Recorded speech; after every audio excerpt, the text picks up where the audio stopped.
गुजरात में सीएम को छोड़कर सरकार के सारे मंत्रियों के इस्तीफे हो गए। नया मंत्रिमंडल सामने लाया गया। यह खबर है तो गुजरात की, लेकिन इसने उत्तराखंड में भी अच्छी खासी हलचल मचा दी है। कयासबाजी तेज हो गई है। सवाल किए जा रहे हैं कि क्या गुजरात की तरह का एपिसोड उत्तराखंड में भी देखने को मिलेगा। नमस्कार दगड़ियों, मैं नलिनी गोसाई उत्तराखंड की नौनी स्वागत करती हूँ आप सभी का एक बार फिर से अपने खास कार्यक्रम साप्ताहिक छबड़ाहट में। दीदी भूली भैजी सुना। भाजपा के प्रदेश अध्यक्ष महेंद्र भट्ट ने अभी कुछ दिन पहले मंत्रिमंडल विस्तार पर इंटरव्यू दिया था। इसमें उन्होंने कहा था कि जल्द ही मंत्रिमंडल विस्तार होने जा रहा है। उनके इस इंटरव्यू को बहुत गंभीरता से नहीं लिया गया था, क्योंकि बयानवीर महेंद्र भट्ट के ऐसे कई बयान पहले आए और चले भी गए, मगर गुजरात के मामले के बाद इस बार महेंद्र भट्ट के बयान को गंभीरता से लिया जा रहा है। दरअसल वर्ष 2027 के विधानसभा चुनाव को लेकर भाजपा के भीतर खारियू छटपटाहट है। आग भरभरा रही है। भाजपा के लिए चुनाव से पहले का समय बेहद चुनौतीपूर्ण है। उसे राजकाज इस तरह से चलाना है जो जनता के बीच अच्छी छवि दिखाई पड़े। ऐसे में सरकार के चेहरों में बदलाव की बातें घूम घूम कर सामने आ रही है। धामी सरकार में 5 मंत्रियों की कुर्सी खाली है। मौजूदा मंत्रियों में कुछ एक को छोड़ दिया जाए तो उनकी रिपोर्ट सही नहीं है। सरकार के नाम पर सीएम पुष्कर सिंह धामी ही सबसे एक्टिव दिखते हैं। मंत्रियों का उन्हें वैसा साथ हासिल नहीं है जैसा होना चाहिए। ऐसे में हाईकमान आने वाले दिनों में किसकी मवासी घाम लगाता है, ये देखना होगा। सीएम पुष्कर सिंह धामी के सामने दो तरफा चुनौती है। एक तरफ उन्हें सरकार के सुशासन को दिखाना है, तो दूसरी तरफ टांग खिंचाई में जुटे अपने विरोधियों से भी निपटना है। इस गुजरे सप्ताह में उन्होंने प्रशासनिक स्तर पर बड़ा परिवर्तन कर कामकाज में चुस्ती लाने का रहबार भी देना चाहा है। उन्होंने 5 जिलों के डीएम एक झटके में बदल दिए। चमोली, नैनीताल, पिथौरागढ़, बागेश्वर और अल्मोड़ा में नए चेहरों को लाने का यही मकसद है कि जिलों की सूरत को बदला जाए।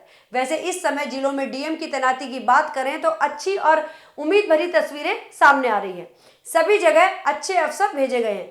जो पहले से हैं उनका कामकाज भी बढ़िया दिख रहा है। डीएम मेहनत करते नजर आ रहे हैं।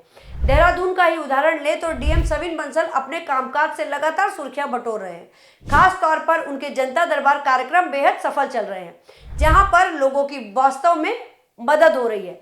जनता से सीधे कनेक्ट और समस्या पर सीधे एक्शन को पसंद किया जा रहा है। वैसे सरकारी नौकरी पाने वाले युवाओं के कार्यक्रम में सीएम पुष्कर सिंह धामी ने जिस तरह से आक्रामक बयान दिया, उसके भी मायने टटोले जा रहे हैं। प्रदेश सरकार को अराजक स्थिति में धकेलने के लिए कुछ लोगों की कोशिशों का उन्होंने जिक्र किया।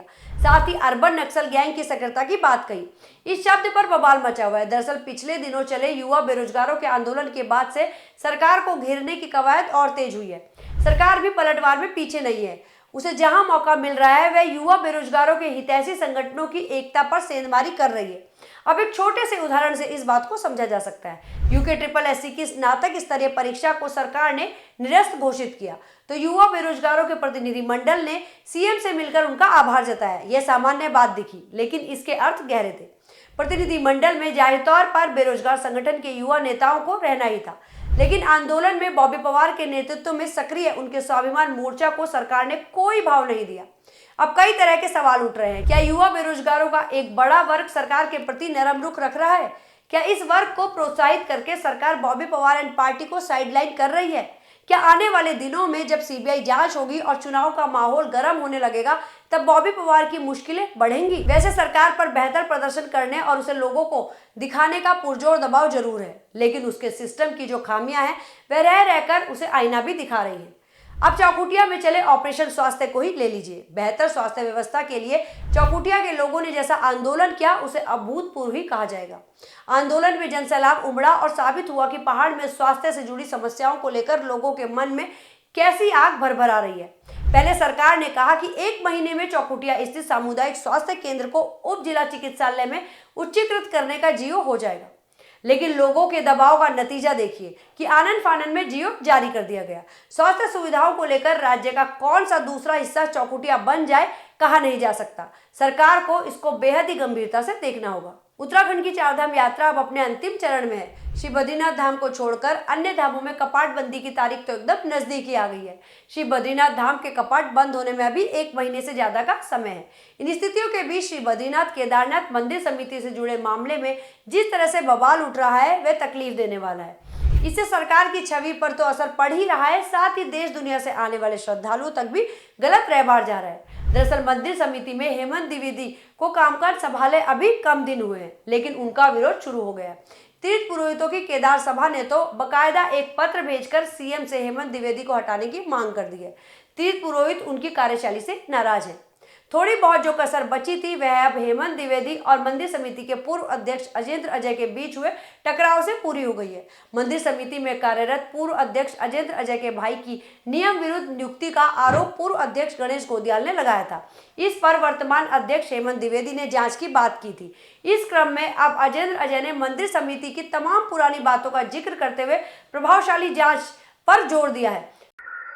देखिए, आपके माध्यम से और सोशल मीडिया में जैसा कि आपने कहा है कि गणेश गोदियाल जी ने ये आरोप लगाया है, निश्चित ही मैं ये कह सकता हूँ कि इस पर हम अगर इस प्रकार का कहीं कोई ऐसा कृत्य जो है कि विभाग के अंदर हुआ है और उन्होंने ऐसा अपने भाई के साथ में किया तो उसको लेकर एक जांच कमेटी गठित कर उस पर जांच करने के बाद भी मैं इसके बाद में कुछ बता पाऊंगा कि इसमें क्या, अगर ऐसा कुछ आउट ऑफ वे जाके उन्होंने कुछ ऐसा नियम विरुद्ध कार्य किया है तो निश्चित ही उस पर जो है कि कड़ी कार्रवाई की जाएगी।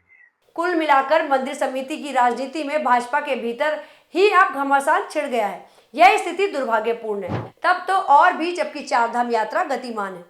साथ ही उत्तराखंड राज्य अपनी स्थापना के रजत जयंती वर्ष में है। बेहतर होता कि सरकार से जुड़े सारे पक्ष इस दौरान चारधाम यात्रा के भव्य समारोह के लिए कुछ और सोचते, ज्यादा से ज्यादा श्रद्धालुओं को उत्तराखंड लाने की कोशिश करते। आपदा से वैसे भी इस बार यात्रा को नुकसान पहुंचा है। हालांकि सरकार के आंकड़ों की कहानी कुछ और ही है। फिर भी हम यही उम्मीद करते हैं कि नवंबर में जब भी श्री बद्रीनाथ धाम के कपाट बंद होंगे तब तक अच्छी खासी संख्या में श्रद्धालु उत्तराखंड आ चुके होंगे। आपका भी उत्तराखंड में स्वागत है। बाकी आपको हमारा साप्ताहिक चिबलाट कार्यक्रम पसंद आया हो, मुद्दों में दम लगा हो तो हमारी वीडियो को शेयर करना और चैनल को सब्सक्राइब करना बिल्कुल मत भूलिएगा। तो मिलते हैं अगले साप्ताहिक चिबलाट कार्यक्रम के साथ। तब तक अपना और अपनों का ख्याल रखिएगा। धन्यवाद। दीदी भूली भैजी सुना।